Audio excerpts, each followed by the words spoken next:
राधे श्याम श्याम श्याम राधे श्याम राधे श्याम राधे श्याम श्याम श्याम सीताराम सीताराम सीताराम राम राम।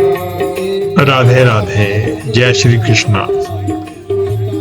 नमस्कार भाइयों और बहनों, आज हम देख रहे हैं भागवत कथा का पार्ट 2 जो कि कल हुआ है, यानी 15 अगस्त को।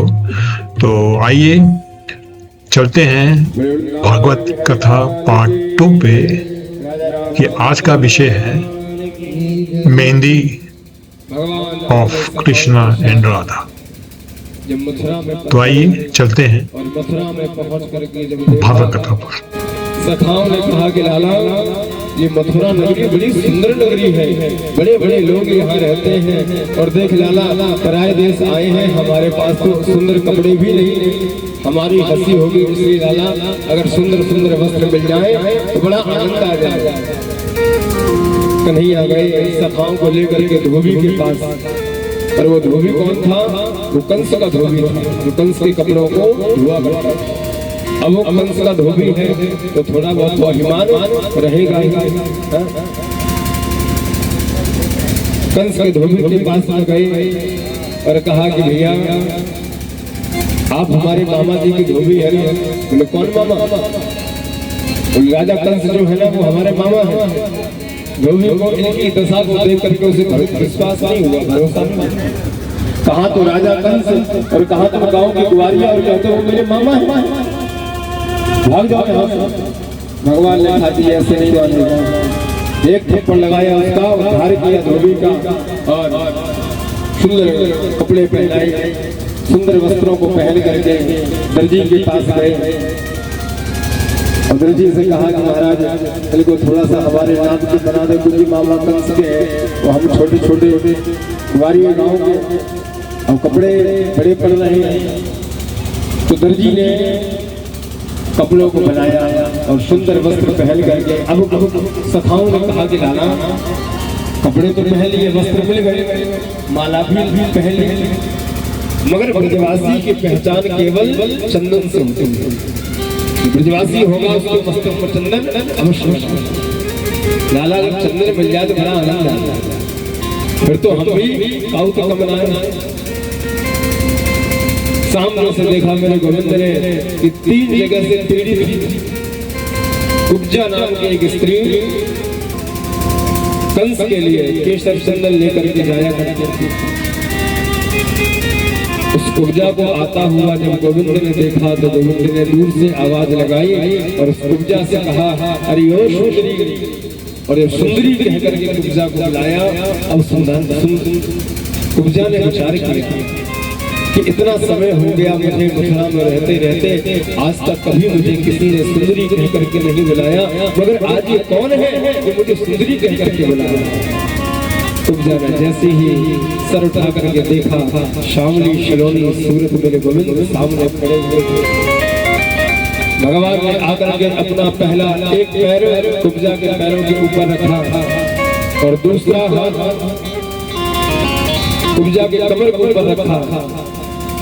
और महाराज जैसे ही भगवान ने जोर से झटका लगाया तो कुब्जा जो 3 जगह से टेढ़ी थी, आज कुब्जा अपने सुंदर स्वरूप में पहले की तरह हो गई।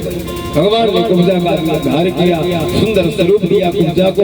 और कुब्जा ने अपने हाथों से भगवान को सभी सखाओं को सुंदर चंदन लगाया। चंदन लगाने के बाद इधर कंस को पता चल चुका था कि कृष्ण और बलराम दोनों ही मथुरा में आ चुके हैं। अब कंस महाराज घबराए। क्यों? क्योंकि कंस को पता था कि मेरा काल जो है वो काला होगा। अब हर काली वस्तु से कंस को डर लगे, कंस घबराने लगा। अगर दाल में भोजन में दाल में अगर जीरा भी दिखाई दिया तो मेरा दाल को उठा के फेंक दे, इतना घबरा गया। कहीं से मेरा काल तो नहीं है। अपनी परछाई से भी कंस डरने लगा।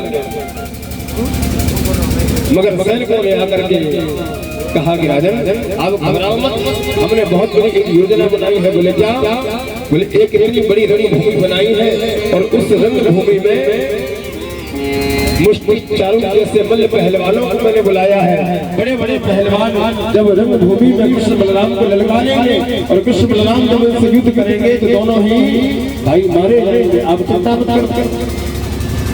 मथुरा महाराज बहुत बड़ी रंगभूमि बनाई और रंगभूमि बना करके महाराज एक तरफ देखा बड़े बड़े बड़े पहलवान बैठे हुए हैं और दूसरी तरफ सुंदर सुंदर स्त्रियां बैठी हुई हैं, लव-विदंगाएं बैठी हुई हैं, एक तरफ सुंदर सुंदर राजकुमार बैठे हुए हैं, एक दिशा में महाराज बड़े बड़े लोग बैठे हुए हैं, ज्ञानी महापुरुष बैठे हुए हैं, एक तरफ गांव के ग्वारिये बैठे हुए हैं और सबसे ऊपर राजा कंस का सिंहासन को जब लगाया, सिंहासन लगाने के बाद सबसे ऊंचाई पर राजा कंस का सिंहासन लगा हुआ था। मल्लानां निर्वाणं स्त्रियाणां स्मरो मूर्तिमान् गोपानां व्यजनो सप्ताक्षिति भुजां सतो शिशुः।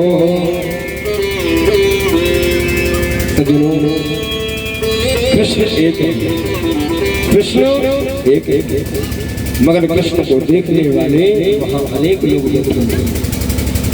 रंगभूमि की सभा में जब मल्ल पहलवानों ने कृष्ण बलराम को जब ललकारा, आओ कृष्ण हमसे आकर के युद्ध करो, तो कन्हैया बोले कि देखो भैया हमसे युद्ध करना नहीं आता। अरे कैसे नहीं आता? हमने तुम्हारी बहुत बड़ी बड़ी कहानियों में हमने नाम सुना है, बहुत तुम्हारे नाम के हमने चर्चों को मैंने सुना है कि महाराज कंस ने जितने भी राक्षसों को भेजा, कोई भी राक्षस लौट करके वापस नहीं आया और कहते हो कि तुमको युद्ध करना नहीं आता।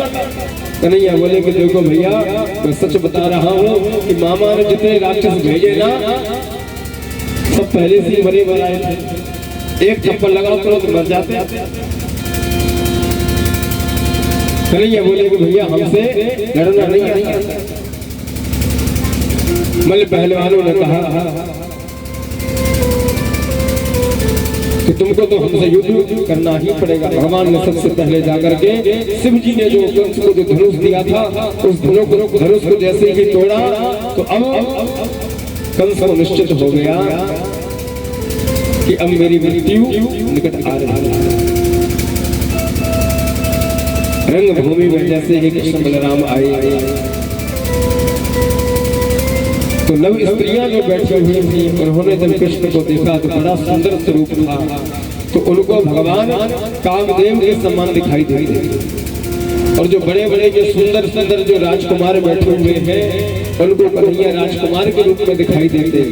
जो बड़े बड़े मल्ल पहलवान को देख रहे हैं भगवान को, उनको कन्हैया पहाड़ के समान दिखाई दे रहे हैं। और जो नासमझ जो लोग बैठे हुए थे, उनको कन्हैया एक साधारण मानव के रूप में दिखाई दे रहे थे। मुझे पीड़ा हो रही है।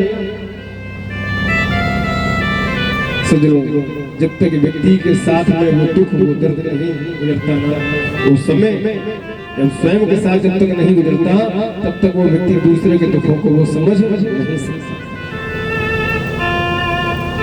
जाके पग नहीं फटी विवाई पुलिसो का जाने पीर पराई। भगवान ने कंस से कहा कि मामा तुम कितने भाग्यशाली हो, आप मुझे देखो और मैं तुम्हें मुक्ति दे दूंगा। और ये कहने वाला कौन है? केवल परमात्मा ही, मेरे गोविंद। ये केवल भगवान ही कह सकते हैं। भगवान ने कहा मामा तुम मुझे देखो, मैं तुम्हें मुक्ति दे दूंगा। और मेरे प्रभु ने कंस का उद्धार किया। कंस के मर जाने के बाद आज 35 वर्षों के बाद पहली बार मथुरा नगरी में मथुरा के लोगों के चेहरे पर मुस्कान आया।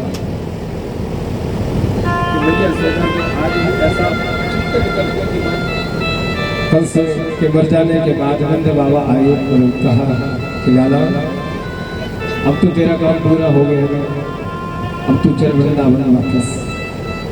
कन्हैया ने कहा कि बाबा अभी कुछ काम और बाकी है, आप सखाओं को लेकर के जाओ और मैया से कहना कि मैं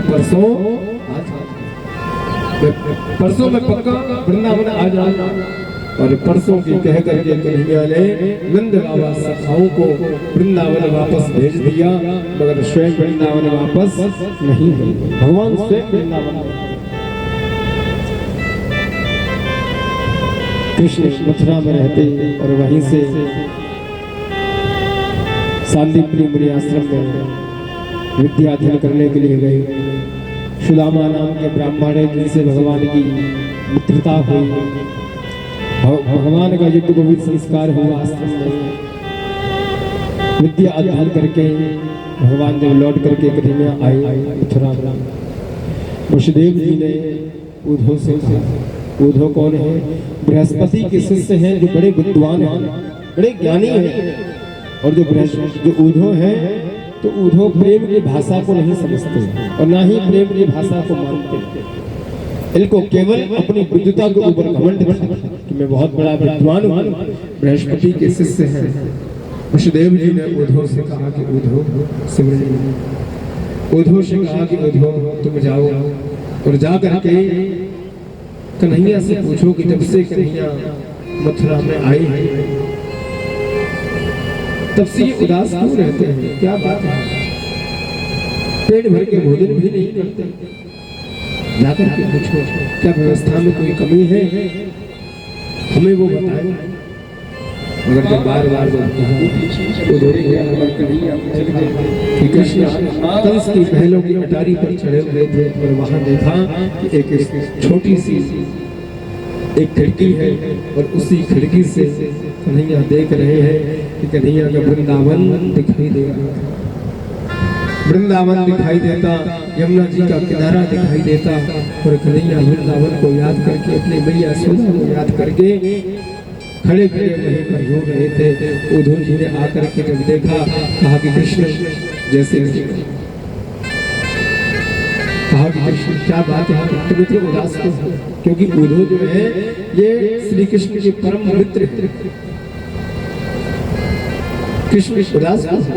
क्या कोई कमी है या व्यवस्था में कोई सेवा में कोई कमी हो तो आप मुझे बताओ ना। गुरु गोविंद ने कहा कि उद्धव जब से मैंने वृंदावन छोड़ा मैं वापस में वृंदावन गया नहीं। और उद्धव में कितना निर्दयी हूँ, कितना कठोर हूँ मैं कि मैंने अपनी माँ से मैंने उद्धव झूठ बोला।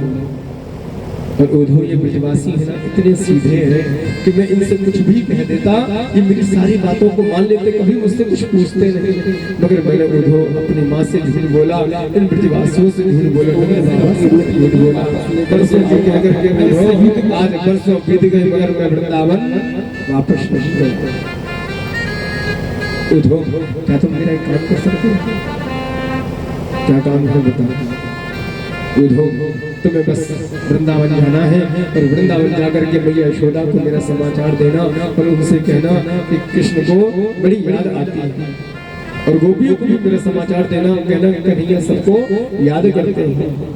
उन्होंने कहा कि देखो कृष्ण तुम मेरे मित्र हो, इसलिए तुम्हारी जो आज्ञा है वो मेरे शिरोधार है, मैं मना नहीं करूंगा, मैं जाऊंगा तो। मगर कृष्ण मैं वहां ज्यादा देर रुकूंगा नहीं, तुम्हारा समाचार दे करके और तुरंत मैं आ जाऊंगा। क्यों? क्योंकि वो गांव की गुवारी है और वो गोपियां, वो मेरी भाषा को, मैं संस्कृत की भाषा में उनसे बात करूंगा और वो मेरी भाषा को क्या समझेंगे। इसलिए तुम्हारा समाचार दे करके उद्धव मैं तुरंत वहां से वापस आ जाऊंगा। गोविंद ने कहा कि उद्धव पहले जाओ तो सही, जब जाओगे तब पता चलेगा कि तुम एक दिन में आते हो या एक वर्ष के बाद आते हो। जाओ तो सही।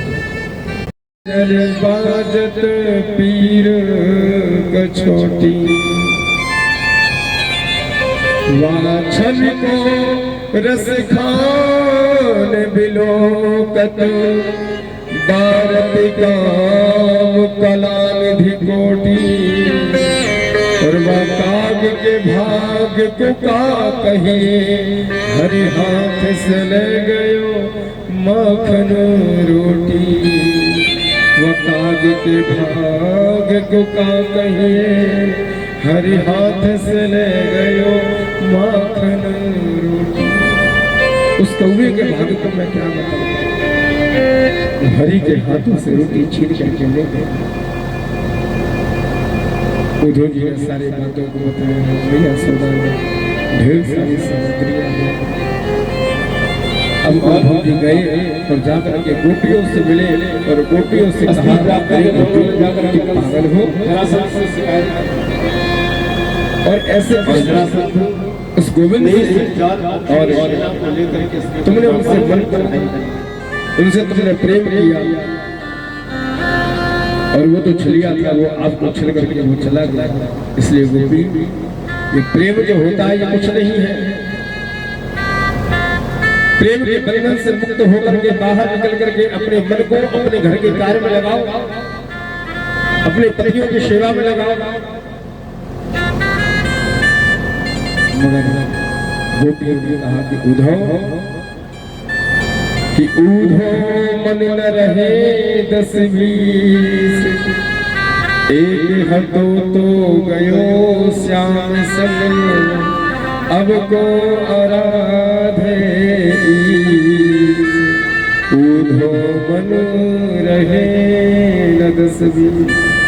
उद्धव मन 10-20 नहीं होते, मन एक ही होता है। और एक जो मन था वो भी श्याम के साथ चला गया। अब भला में दूसरा मन कहां से लगा। उद्धव ने गोपियों के तानों को जब सुना, गोपियों की बातों को सुन करके उद्धव का सारा ज्ञान दूर हो गया।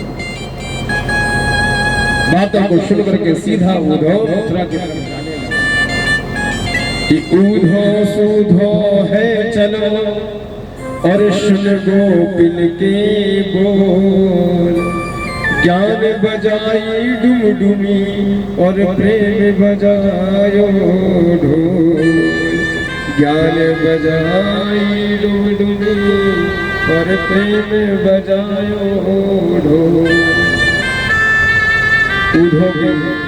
उद्धव जी ने गोपियों की जब बातों को सुना, सारा ज्ञान उद्धव का दूर हो गया। और भगवान ने आज ब्राह्मणों की रक्षा करने के लिए जब देखा कि 18वीं बार जरासंध युद्ध करने के लिए जब आया, तो कन्हैया ने बलराम जी से कहा कि भैया जरासंध युद्ध करने के लिए आ रहा है, क्या किया जाए। बलराम जी ने कहा कि लाला आ रहा है तो आने दे, हम क्षत्रिय हैं और क्षत्रिय जो होते हैं वो रण से कभी पीछे नहीं हटते। आ रहा है तो आने दो, उससे युद्ध करेंगे, पीछे नहीं हटेंगे। कन्हैया ने बलराम जी से कहा कि भैया अगर इस बार इससे युद्ध ना करें और रण को छोड़ के अगर भाग जाए तो। कन्हैया बलराम जी ने कहा कि लाला अभी तो तेरे से लोग चोर कहते हैं और रण को छोड़ के अगर भाग जाएगा तो फिर तुझसे लोग रण छोड़ करेंगे। कन्हैया ने कहा कि भैया अगर ब्राह्मणों को अगर प्राण बचते हैं तो चोर तो मेरा नाम पड़ ही गया है, अगर छोड़ भी पड़ जाएगा तो क्या हुआ, कम से कम ब्राह्मणों की जान तो बच जाएगी। और 18वीं बार जब जरासंध युद्ध करने के लिए आया तो भगवान रण को छोड़ करके वहां से भागे। भगवान को भागता हुआ जब जरासंध ने देखा तो जरासंध कहता है कि वो देखो रण छोड़ भाग रहा है, वो देखो भाग रहा है। और तभी से भगवान का एक नाम और बड़ा रण छोड़ भगवान। बोली रण छोड़ भगवान की जय। भगवान का नाम रण छोड़। पर्वतों के ऊपर चढ़ करके भगवान ने विश्वकर्मा को आदेश दिया। उद्धव से कहा, विश्वकर्मा से भगवान ने कहा कि जाओ और जा करके रात्रि में ही समुद्र में एक सुंदर नगरी बनाओ, सुंदर नगरी का निर्माण करो। विश्वकर्मा जी ने आकर के समुद्र के बीचों बीच एक सुंदर नगरी का निर्माण किया, जिसका नाम हुआ द्वारका। और रात्रि में ही 9 लाख वंशियों को लेकर के भगवान द्वारकापुरी में आकर के भगवान रहने लगे। और अब मेरे प्रभु ने मथुरा भी पहले गोकुल छोड़ा, गोकुल छोड़ करके भगवान वृंदावन आए, फिर भगवान ने वृंदावन भी छोड़ दिया, मथुरा आए और अब भगवान मथुरा छोड़ करके और द्वारकापुरी द्वारकापुरी में कन्हैया वास करते। बड़ा ही सुंदर भगवान का महल है और द्वारकापुरी के रेवत नाम के एक राजा है जिनकी पुत्री का नाम था रेवती। बलराम जी का विवाह रेवती के साथ में हुआ, मगर कृष्ण द्वारकापुरी के राजा है, राजा हो गए हैं, मगर अभी तक इनका विवाह हुआ नहीं। द्वारकापुरी के राजा हुए और अब इनका नाम द्वारकाधीश हो गया। द्वारकाधीश भगवान की द्वारकाधीश नाम पड़ा, मगर अभी तक विवाह नहीं।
रुक्मणी मैया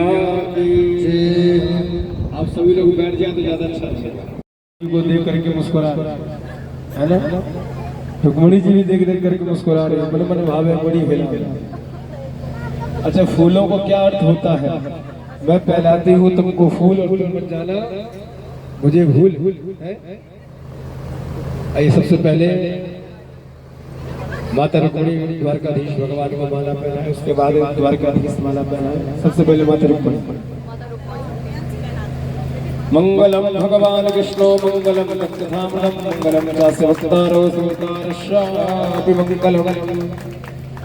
द्वारकाधीश भगवान की जय, जुगल जोड़ी सरकार की जय। दोनों भगवान बैठ जाए। और आज का जो हमारा विशेष जो कन्या ध्यान है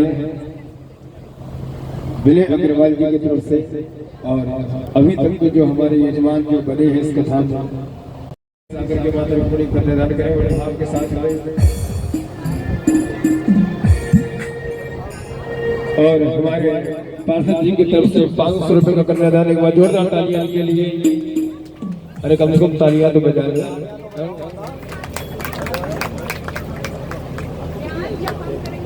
हाँ, और देखिए माथे पर, भगवान के माथे पर कोई भी हल्दी ना लगाए, क्योंकि कन्यादान माताओं को पता हो, है ना, हल्दी कहाँ लगाई जाती है? हाथों में। और भगवान के अंगूठे में लगाए। और जो कन्यादान अगर बुलवाना चाहते हैं तो वो भी यहाँ से जासपुर से कन्यादान बुलवा लेते हैं बड़े भाव के साथ। अरे आओ मेरी सखियां मुझे मेहंदी लगा दो,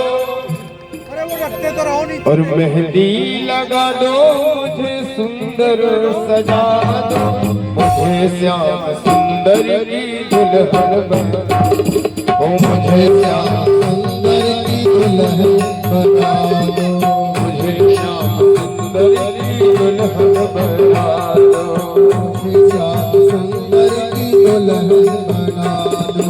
आओ मेरी सखियां मुझे मेहंदी लगा दो, आओ मेरी सखियां मुझे मेहंदी लगा दो, मेहंदी लगा दो मुझे सुंदर सजा दो, मेहंदी लगा दो मुझे सुंदर सजा दो, मुझे श्याम सुंदर की दुल्हन बना दो, मुझे श्याम सुंदर की दुल्हन बना दो। माता जी की तरफ से 500 रुपए का कन्यादान एक जोरदार तालियां के लिए, और सभी लोग बड़े भाव के साथ दोनों हाथ उठाकर सभी लोग गाएंगे, मुझे श्याम सुंदर की दुल्हन बना दो, मुझे श्याम सुंदर की दुल्हन बना दो। आओ मेरी सखियां मुझे मेहंदी लगा दो, आओ मेरी सखियां मुझे मेहंदी लगा दो, मेहंदी लगा दो मुझे सुंदर सजा दो, मेहंदी लगा दो मुझे सुंदर सजा दो, मुझे श्याम सुंदर की दुल्हन बना दो, मुझे श्याम सुंदर की दुल्हन बना दो।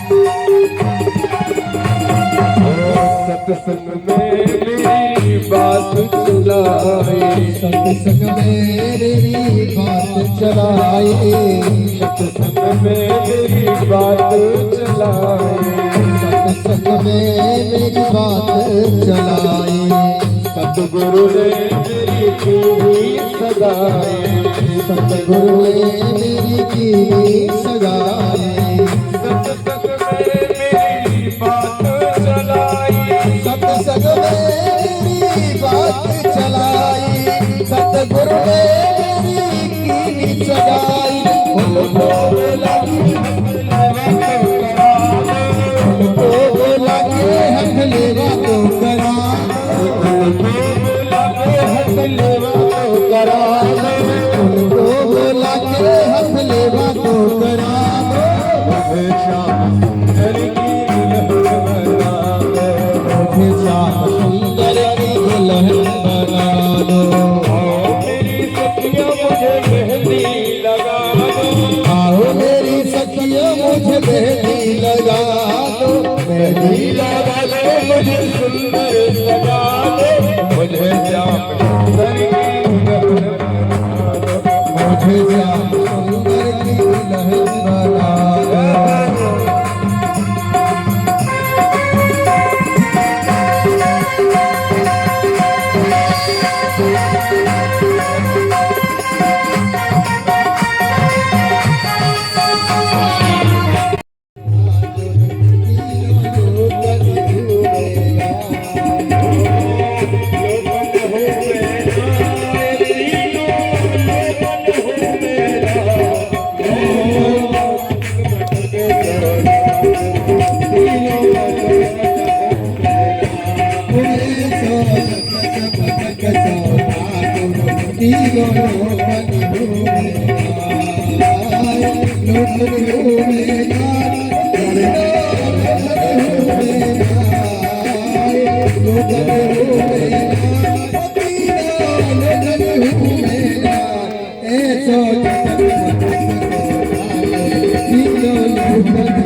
सके सब दुनिया में